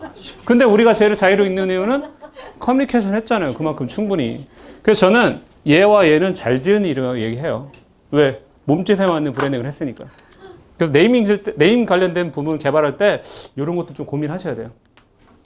그래서 네임은 소비자들로 하여금 제품이나 서비스의 브랜드 로열티 충성도롭게 해주고 법적으로 보호를 받아요. 그래서 타인의 남용을 방지함으로써 지식재가 상표 역할을 한다. 상표 등록하는 게 좋아요. 상표 등록은 내가 남을 공격하기 위해서 한 게 아니고요. 내가 방어하기 위해서 하는 거예요. 방어하기 위해서. 그래서 네임은 기업에게서 기업명, 제품명, 서비스명 개발 하고 선정할 때 매우 중요한 요소다. 혹시 이거 딱 보셨을 때 이거 노르웨이에서 제가 본 제품의 브랜드 네임이거든요. 뭐라 읽히세요, 저거? 브랜드 네임. 6%? 6%? 제가 제품을 얘기하면 보드카입니다. 보드카. 네? 60도예요. 60도. 딱 해가지고 퍼센트로 나눴죠. 그렇죠? 되게 임팩트가 있더라고요. 다행히 어디 가서 한번 읽어보세요. 응이래요. 깜짝 놀랐어요. 제가 분명히 노르웨이라고 얘기 다 드리고 보드카 얘기했는데 응이래. 깜짝 놀랐어요. 그 왜 저기 교토에 아라비카 커피가 이렇게 퍼센트로 돼 있거든요. 그것도 우리가 다 응커피라고 얘기하는데 의미가 다 있어요. 걔네도. 그렇죠? 그냥 아라비카 커피예요. 브랜드 자체가. 그건 심볼일 뿐이에요. 어쨌든 임팩트가 있었고 제가 뉴욕에 있을 때 봤던 왼쪽에 한번 영어 읽어볼까요? 네. 가서 뉴요커를 만나가지고 물어봤어요. 너 혹시 여기 간판의 의미 알아? 그랬더니 안다고. 한국 사람들은 다이너 작은 시장 가가지고 여자 사장님 부를 때마다 이모 그러는 정확히 하는 거예요. 너 한국 문화 잘하는구나 그랬더니 그렇지는 않대요. 저한테 질문을 하나 했어. 저한테 질문한 게 뭐냐면 한국에서 한 번도 들어보지 못한 질문. 근데 너희는 왜 고모를 안 불러? 그러더라고요. 고모 불러본 적 있어요? 식당 가서? 근데 왜 우리는 고모를 안 불러요? 고모 없어요? 있잖아. 근데 왜 그런 것 같아요? 그래서 할 얘기가 없었어요. 이 친구한테 해줄 얘기가. 중요한 건 걔가 나한테 질문한 게 중요한 거잖아요. 왜 이런 걸 질문했을까? 웨스턴 애들 마인드거든요. 하프앤 하프예요. 얘네 아버지 라인 불러주면 어머니 라인 불러줘야 돼. 여기 가면 여기도 한번 가야 돼. 근데 우리나라 사람들은 거의 모성 쪽이죠. 그렇죠? 어머님 쪽. 그 이유가 있죠. 문화적 차이예요. 그것도. 제가 한국 돌아와가지고 김밥 천국 아세요? 거기 가가지고 고모를 3번 불렀어. 쳐다보는 고모 한 명도 없어요. 이게 우리나라 문화야. 그렇죠? 네? 누나는 좋아요. 제가 이거 소거리 갔을 때 봤던 건데 커리 이너허리거든요. 그러니까 커리 허리 하니까 이게 동문 반복되니까 재밌더라고요. 이너허리가 왜 빠를 서두르다 이런 의미잖아요. 갔더니 20가지 종류의 커리가 있는데 5분 만에 다 나와요. 이거 이너허리 너무 잘 살리죠? 식당에 앉아가지고 이렇게 먹고 있는데 앞에 노티스가 있어요. 읽어보니까 식사 시작 후 15분 만에 나가래요. 너무 잘 살려. 그렇죠? 이 서비스 관련된 이름 중에 재밌는 이름들이 각인이 잘 돼요. 그러니까 고급 이미지일 땐 고급 이미지에 맞게끔 해야 되는데 식당 이름들은 대중적일 때는 재밌는 이름 좋아요. 제가 네이밍 하다가 잘 안 떠오르면 어딜 많이 가냐? 홍대를 많이 가요. 홍대 앞에 가가지고 거기 가게 이름 다 봐요. 쭉 봐. 그래서 제가 봤던 그 꼬치 가게 이름 중에 이거 너무 이름 잘 졌다 생각한 게 삘꼬치네요. 네. 거기는 정말 그 사장님은 대단한 네이머 같아요. 제 생각에. 어쨌든 나중에 네이밍 하다 잘 기억 안 나면 홍대 많이 가세요. 가서 간판만 쭉 보세요. 그냥. 거기 아이디어가 또 떠오를 수 있으니까. 다 스킵하겠고. 제가 네덜란드 그 암스테르담하고 이태리 밀라노에서 본 그 슈즈 쇼핑몰이에요. 우리가 알고 있는 ABC 마트. 그렇죠? 그 레스모어 이런 건데 얘는 사이즈야. 제가 사이즈 딱 봤을 때 처음에 그랬는데 퀘스천이 있으니까 이름 너무 잘 줬어. 우리 모든 거 다 있어. 너 사이즈만 말해. 그 의미거든요. 복잡하지 않고 굉장히 심플하죠, 이름이. 그리고 노르웨이에서 또 봤던 게 얘네는 테니스 화만 팔아요. 전문적인 거. 우리는 다 모아서 이렇게 팔잖아요. 얘는 완전 전문화되어 있더라고. 테니스와 또 어디 바스켓볼만 있어요. 그리고 이태리에서 봤던 이름 중에 가장 임팩트 있었던 게 이텔리거든요. 식료품 전문점이에요. 이름 잘 졌죠? 이태리해가지고, 그렇죠? EAT가 먹다니까 그걸 잘 활용해가지고 식료품 전문점으로 잘 지은 케이스 중에 하나입니다. 그리고 제가 두바이에서 봤던 건데 얘네들 같은 경우 아랍 국가는 뒤에다가 영어를요. 무슨 셔츠 같은 걸 되게 좋아해요. 샐러드 셔츠. 이 이유가 딱 들어보니까 딜리셔스 있죠. 그 단어를 이렇게 합성한 걸 되게 좋아하더라고요. 얘네들이. 자, 시각적인 요소 한번 볼까요? 요거 한번 그냥 이 그림 딱 보셨을 때 두 가지가 보일 수 있거든요. 동시에. 그런데 먼저 보인 거 한번 볼게요. 자, 사람의 얼굴이 보이신 분 손 들어볼까요? 사람의 얼굴 먼저 보이는 분? 좋아요. 나는 잔이 먼저 눈에 들어온다. 이게 심리 테스트 하는 거예요. 사람의 얼굴이 보이신 분들의 심리 상태는 매우 스트레스 받아 있대요. 그 검정색이 먼저 들어오는 거죠, 눈에. 잔이 보이신 분은 파지티브예요, 아직. 긍정적이에요. 그래서 제가 드리고 싶은 얘기 딱 한 가지. 사람의 얼굴이 먼저 보이신 분들한테 드리고 싶은 얘기는요. 심리 상담 꼭 받으세요. 긍정적으로 우리 바꾸셔야 돼요. 요즘 미술 심리 얘기 들어보셨죠? 보는 거, 그리는 거 해가지고 테스트하고 치료하는 거. 자, 로고 심볼 얘기 들으면 시각적 요소로 브랜드 네임 뒷받침해 주는데 혹시 오른쪽에 있는 롯데리아 이거 보신 적 있나요? 심볼? 어디서 보셨어요? 옛날에? 언제 보셨을까요, 이거? 이거 일본 가면 볼 수 있어요. 일본하고 우리나라 롯데리아 디자인은 달라요. 이게 관련된 법인 관련된 이게 달라가지고 디자인도 달라요. 자, 일반적으로 얘기 드리면 워드마크는 글자로만 되어 있고요. 심볼 마크는 심볼 형태로 되어 있습니다. 그리고 최근에 제일 많이 개발되는 게 이쪽이에요. 요걸 우리가 컨비네이션이라고 그래요. 결합 마크 표현을 쓰거든요. SK 기존에 글자만 있었죠? 여기 위에 뭐 하나 달려있어요. 이거 뭐라고 그래요? 나비 형태죠? 제가 어디 마케터들 대상 강의하러 가서 요 위에 있는 이거 뭘까요? 그랬더니 한 분이 손 들더니 불나방이요 그러더라고요. 왜 불나방이요? 그랬더니 경쟁사 다니시더라고요. 좋게 얘기해 주세요. 나비입니다. 나비. 근데 중요한 건 왜 SK가 요걸 만들었는지 그 얘기 좀 드려보면 기존에 글자만 있었는데 행복 관련된 얘기를 하고 싶은데 이 글자는 얘기할 수가 없어요. 그래서 이 나비 형태를 만들면서 뭐라고 그러냐. 행복 날개라고 그래요.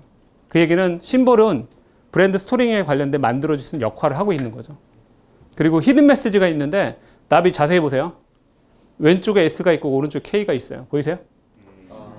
이걸 우리가 히든 메시지라고 합니다. 이게 S고 이게 K예요. 그렇죠? 오늘 처음 알게 됐어요? 네.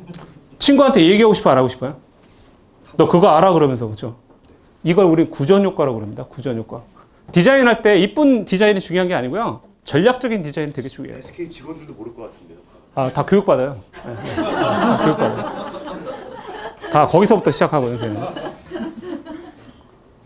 그냥 다 펼쳐놓고 얘기 드려보면 여기 청정원 한번 바뀌었고 이거 우리가 점진적 리뉴얼이라고 그러고요. 완전히 바뀐 거, 타겟이 바뀔 때 그때 급진적 리뉴얼이라고 합니다. 그리고 메일 유업의 요 디자인 보시면 로고 심볼 뭐가 연상이 되세요? 딱 던졌을 때 번지는 모습이죠. 이 디자인을 바꿨어요. 메일이. 왜 바꿨냐면 우리 더 이상 유업 전문 회사가 아니야. 우리는 식문화 기업이야 해서 얘네 폴바셋도 하죠. 되게 많은 비즈니스를 하고 있거든요. 그 외식업 쪽에. 그러다 보니까 더 이상 유업 그 회사의 이미지를 버리고 싶은 거예요. 그 케이스 한번 볼까요? 요렇게 바뀌었어요. 그렇죠? 그리고 한국 야쿠르트 이렇게 바뀐 거 아세요? 왼쪽에서 오른쪽. 요게 뭘 의미할까요? 한국 야쿠르트 HY죠, HY. 그렇죠? 그리고 4가지 사업부가 있기 때문에 컬러를 다 달리했어요. 한국 야쿠르트 화장품 파는 거 아세요? 네? 혹시 하루야채라는 브랜드 들어보셨나요? 그 하루야채를 가지고 마스크팩을 팔아요. 누가 그걸 이렇게 배달해 드릴까요? 네, 요즘 그 야쿠르트 아줌마라고 얘기 안 하고요. 이름 바꿨어요. 프레시 매니저. 프레시 매니저. 근데 제가 생각할 때 프레시 매니저 이름 잘못 지은 것 같아요. 왜냐하면 외국에서는 프레시 하면 다 어린 애들이거든요. 1학년들. 근데 프레시 매니저 했는데 갑자기 아줌마들이 오시니까 외국 애들은 이해 못 하더라고요. 그렇죠? 저는 그냥 해피니스 매니저였으면 좋겠어요. 행복을 전달하는 분들. 그렇죠? 그리고 제가 두바이에서 봤던 디자인인데 얘네 같은 경우는 왼쪽에 영어를 쓰고 오른쪽에 아랍어를 써요. 그 이유가 아랍어는 오른쪽에서 왼쪽을 이렇게 쓰거든요. 이유가 있더라고. 이게 스타벅스 아랍어더라고요. 뭔지 모르겠지만. 그리고 그나마 글로컬라이제이션을 잘한 게 서브웨이인데 비슷하죠. 요걸 살렸잖아요. 요거를, 그렇죠? 이게 아랍어래요. 그나마 아랍어인데 디자인적으로 관련된 연상성을 갖게끔 만들었죠. 아마존을 자세히 보시면 이 히든 메시지가 A서부터 G까지 모든 걸 다 하겠다는 거예요. 그냥 웃음 모양만 있는 게 아니라. 그리고 페덱스 자세히 보시면 여기 E와 X에 기호가 있어요. 보이세요? 화살표. 왜? 운송회사니까 이걸 히든 메시지로 숨겨놨어요. 그리고 토블런이라는 초콜릿, 이게 마테올이라는 산이거든요. 마테올은. 자세히 보면 곰이 앞발 들고 있죠. 곰. 왜 곰을 숨겨놨냐? 여기 스위스 베른에서 이게 런칭을 했거든요. 그 스위스 베른은 곰으로 되게 유명한 도시예요. 그리고 요거 SL, 이게 호주 지도입니다. 태즈메니아가 없지만 호주 지도예요. 그리고 이게 노스웨스트는 화살표 방향이 북서쪽이죠. 그리고 키세스 자세히 보면 키세스 모양이 숨겨져 있어요. 어디에 있을까요? 그렇죠? 여기 서 있죠, 이렇게. 어쨌든 오늘 저를 통해 혹시 다 봤던 거예요? 다 알고 있어요? 이것도 봤어요, 이거? 키세스도? 좋아요. 알고 있었어요? 우리 오른쪽에 있는. 자, 친구한테 얘기하고 싶으면 안 하고 싶어요. 지나가다. 저는 이걸 뭐라고 얘기하냐면 구전 효과라고 그래요. 구전 효과. 그렇죠?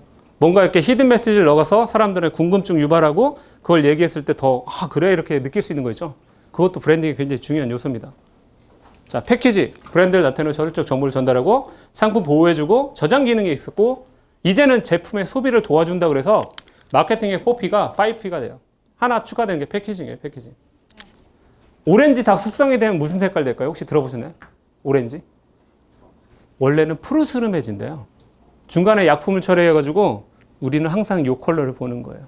이게 패키지 위력이라고 그래요. 푸르스름한 오렌지와 오렌지 컬러의 오렌지가 있어. 뭐 드시겠어요? 그게 바로 패키지 위력이죠. 그리고 패키지는 편리성도 되게 중요해요. 저는 기존에 빨래는 피존밖에 몰랐어요. 피존 구매하다가 돈을 아끼려니까 리필용을 사죠. 리필용 사가지고 한번 가위로 오려가지고 통에 넣다가 옆으로 샌 적이 있어요. 그냥 가서 통째 사와야지. 갔는데 처음 보는 브랜드가 저한테 오라고 손짓을 해요. 리필용이. 갔더니 걔가 쉘이야. 저한테 오라고 한 이유? 돌렸다게 마개를 만들어줬어요. 제 불편을 해결해줬죠. 그래서 전 브랜드 스위칭을 했어요, 얘로. 그 다음에 다시 얘를 사러 갔더니 이번엔 피존이 돌아오라고 손짓을 합니다. 왜 돌아오라고 했냐? 가보니까 돌렸다게 마개를 만들어줬는데 피존이 오른쪽에 손잡이도 마련해줬어요. 한 손으로 풀면 얼마나 편해, 그렇죠? 이게 패키지의 위력이에요. 지기구조에 대한 이해가 굉장히 중요해요. 이 패키지 관련된 부분은. 그리고 옛날 장면 하나 얘기해 볼까요? 이게 리뉴얼할 때 고민을 해야 되는데 이 마케팅 팀에서 옛날 장면 관련해서 되게 세련되게 한번 만들었대요. 너무 올드하다고 그래가지고 컬러도 푸르스름하게 해가지고 세련되게 만들어 시장에 갖다 놨대요. 사람들이 안 사가요. 그래서 고객한테 물어본 거야. 혹시 저기 옛날 장면 왜 구매 안 하세요? 물어봤더니 노랑 색깔이 아니면 옛날 장면 아니야. 어르신들은. 그렇죠? 가장 중요하게 리뉴얼할 때 첫 번째 유지할 요소를 찾아야 돼. 유지. 긍정적인 요소잖아요. 그 다음에 제거할 요소를 찾아야 돼. 부정적인 걸 제거하거든요. 거기에 새로움을 넣는 게 리뉴얼이에요. 근데 얘네는 유지해야 될 요소를 제거한 거죠. 그래서 다시 색깔 바꿔서 다시 나왔더라고요. 왼쪽에 뭐 하는 것처럼 보이세요? 줄넘기 하는 거 보이죠? 이거 만든 데가 어디냐? 휘트니스 클럽이에요. 아이디어 있죠. 최근에는 저는 쇼핑백 만든다고 그러면 에코백 만들려고 그래요. 왜냐면 에코백은 얘는 찢어지는데 에코백 잘 찢어지지가 않아요. 그 젊은 친구들 많이 들고 다니죠? 이 친구들이 지루해지면 그냥 집에 갖다 놔요. 그러면 엄마가 들고 다녀. 장 보러 갈 때. 노출 빈도가 계속 생기는 거죠. 그래서 쇼핑백보다 저는 에코백을 좀 권하고 싶고요. 이게 후카사 나오토의 작품인데 어때요? 바나나 우유 맛있어 보이나요? 부담스러운 거야? 어때요, 얘? 어때요? 네? 부담스러워? 우리나라에서 바나나 우유를 팔려면요, 여기다 팔아야 돼. 답이 딱 나와, 이거. 그죠? 단지 우유.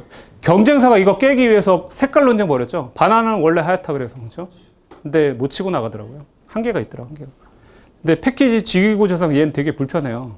바나나는 원래 하얗다는 돌렸다게 마개가 있어서 마시고 닫아놓으면 돼. 얘는 한번 딱 꽂는 순간 어떻게 해야 돼요? 끝까지 먹어야 돼.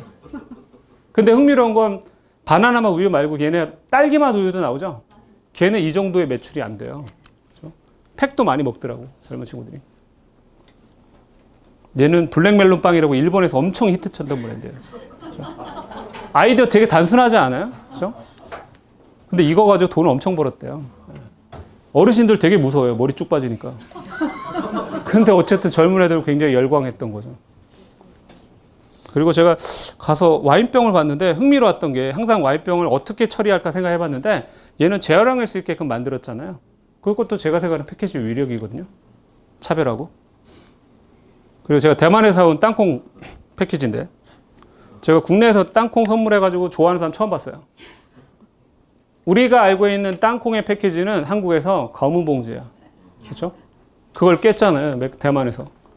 제가 왜 얘기 드냐면 우리 농산물에 대한 패키지에 대한 이걸 좀 바꿔야 돼요. 고정관념을. 일본 가니까 뭐 와인병에다가 쌀을 파는데요. 뭐 가격도 비싸게 팔고. 그렇죠? 어쨌든 이런 것도 패키지의 위력이다 좀 얘기 드리고 싶고 제가 하와이에서 봤던 오가닉 보드카 보틀인데 그냥 흥미롭더라고요. 뭐냐면 옛날에 우리 바닷가에서 이 소통에 관련된 통신수단이 뭐였을까요? 유리병에다 편지 넣어가지고 이렇게 띄워 보냈잖아요. 그걸 모티브로 만들었더라고요. 아이디어 좋더라고요. 이것도. 이게 추억의 공기인데 체코 온라인 쇼핑몰에 실질적으로 판매가 되고 있어요. 공기, 도시의 공기 통조림이에요. 서울 공기도 있어요. 가격은 한 6만 원에서 8만 원 정도 하거든요. 저 도시의 공기 누가 살까요? 네? 이민자들? 아, 좋아요. 이민자들이에요, 이민자들. 왜냐면 향수병에 젖어가지고 내 고향에 그 관련 느끼고 싶다 그래서 쟤를 사요. 그래서 유학생들, 그리고 이민자들이 저걸 많이 사요. 제가 봤을 때 다 체코 공기예요. 공기 눈에 보여요? 향이 느껴져요? 얘네가 팔고자 하는 건 실질적으로 공기일까요? 아니면 감성일까요? 감성을 판 거죠, 그냥. 그렇죠? 그런데도 대박 났어요. 대박 났. 예, 팔려요. 우리나라에서 이제 공기도 팔잖아요. 혹시 지리에어라고 들어보셨나요? 가격이 10,000원이에요. 3리터 정도가 되고 굉장히 가벼운데 250회를 할 수 있더라고요.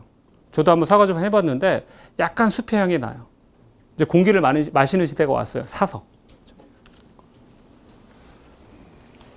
얘는 더치보이라고 해서 미국의 페인트 회사입니다. 후발주자예요.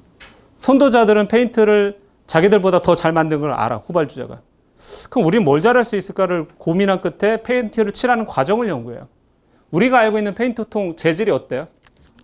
그렇죠. 양철통이라고 그러죠. 무거워요. 따기도 어렵고.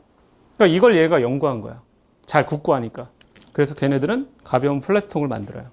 그래서 여기다가 돌렸다기를 만기를 만들어서 따기도 쉽고 쓰고 난 다음에 닫으면 굳지도 않아요. 그 후발주자가 이 패키지 하나 가지고 성공을 합니다. 그리고 왼쪽에 있는 건 쓰레기통인데 제가 인시아들은 경영대원에 갔을 때 봤던 쓰레기통들이에요. 제가 국내에서 봤던 쓰레기통들은 다 쓰레기통 답더라고요. 그래서 가서 침도 뱉고 하는데 여기서 침을 뱉어본 적이 없어요. 얘네가 이쁘니까 제 태도가 바뀌어요. 디자인의 역할이 무엇인지를 보여준 것 같아요. 제 생각에. 결국은 남들이 똑같이 생각하는 거를 뭔가를 바꿨을 때 사람의 태도가 바뀔 수 있다는 거. 그것도 중요한 어떤 차별의 요소라고 좀 보거든요. 제가 센서리 아이덴티티에 대한 얘기를 좀 드려야 되는데 시간상 사례 위주로 하나 보여드릴게요. 딴 건 뭐 스킵을 좀 해야 될 것 같고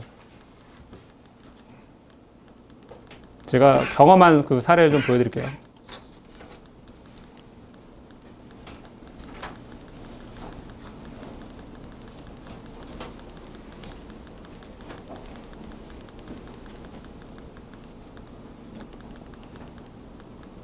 그리고 미각 관련된 얘기를 좀 드리고 싶거든요, 오늘. 여기 미각은 일단 독특한 브랜드의 맛이 소비자들로 하여금 오래도록 기억에 남게 하는데 이름만으로 어떤 음식을 알 수 있는 설명적 요리 이름이 매출의 30% 이상을 증가시켰대요. 즉 해산물 필레라는 이름보다 육즙이 살아있는 이탈리안 해산물 필레라는 이름이 소비자들은 더 호소력이 있더라. 그리고 매출을 더 높였다는 얘기거든요. 그래서 저도 가끔 분식점 가잖아요. 거기 이렇게 메뉴판이 있어요. 김치찌개, 된장찌개. 그러면 사장님한테 얘기를 해요. 사장님, 메뉴판 좀 이름 바꾸는 게 좋겠어요. 뽀글뽀글 맛있게 끓여진 김치찌개. 이 표현이 더 낫다라는 거예요. 표현, 연구적인 부분에서. 그리고 얘는 자동차 브랜드거든요. 스코다 파비아. 근데 얘네가 영국에서 어떤 광고를 했냐면 이게 초콜릿을 가지고 자동차를 만드는 광고예요. 마지막에 파비아의 맛을 보세요. 그래요.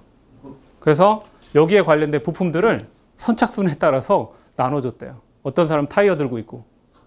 왜 자동차 회사인데 미각을 전이했을까요? 이 얘기는 뭐냐면 남이 하지 않는 걸 하는 거죠. 거기에 더 큰 의미를 부여하는 거죠. 그런 부분이 차별화에 굉장히 중요한 요소가 될 수 있다는 거죠. 일본 참 대단한 것 같아요. 얘네가 단맛, 짠맛, 신맛, 쓴맛, 감칠맛을 수치화시켜가지고 맛의 균형을 시각화시켰대요. 그로 인해서 2개월 만에 500만 케이스를 판매를 했어요. 또 하나 케이스만 볼게요. 뇌파를 측정해서 질리지 않는 맛을 추구하는 음식을 개발했어요. 그래서 뇌파를 조사해 사람들이 무의식적으로 맛있다고 느끼는 맛을 데이터로 측정해가지고 특정 맛에 특화되지 않고 무난하게 조화된 맛을 개발을 목표로 해서 이 관련된 음식을 만들었다고 그러더라고요. 앞으로 제 개인적인 생각인데 백종은 필요 없어요. 이 데이터화 시켜가지고 얘가 맛을 균형화 시킬 것 같아요. 자, 다중감각 얘기 좀 드려보면 기회 되시면 혹시 먹거리 관련된 비즈니스 하시는 분들은 이 책 한번 읽어보세요. 왜 맛있을까 하는 책인데 이분은 옥스퍼드대 스펜스 교수예요. 이분은 항상 셰프들하고 연구를 했어요. 연구를 해가지고 시각이 미각에 미치는 영향, 청각이 미치는 영향, 후각, 촉각을 다 연구했더라고요. 그래서 한번 케이스도 한번 제가 얘기 들어볼게요. 생맥주가 왜 우리 캔맥주보다 맛있을까요? 단순 온도일까요? 여러 가지 요인이 있잖아요. 그 중에 하나가 생맥주는 뚜껑이 있어요, 없어요? 없죠. 후각입니다. 처음에 마실 때 후각으로 먼저 먹고 입으로 먹기 때문에 더 맛있게 느껴지는 거예요. 그래서 이 크라운이라는 패키지 회사는 그 캔 관련된 캔 뚜껑을 어떻게 만드냐? 이렇게 만들어요. 전체 다 열리게. 이유가 있죠. 왜? 후각으로 먼저 먹었을 때 더 맛있게 느껴지니까.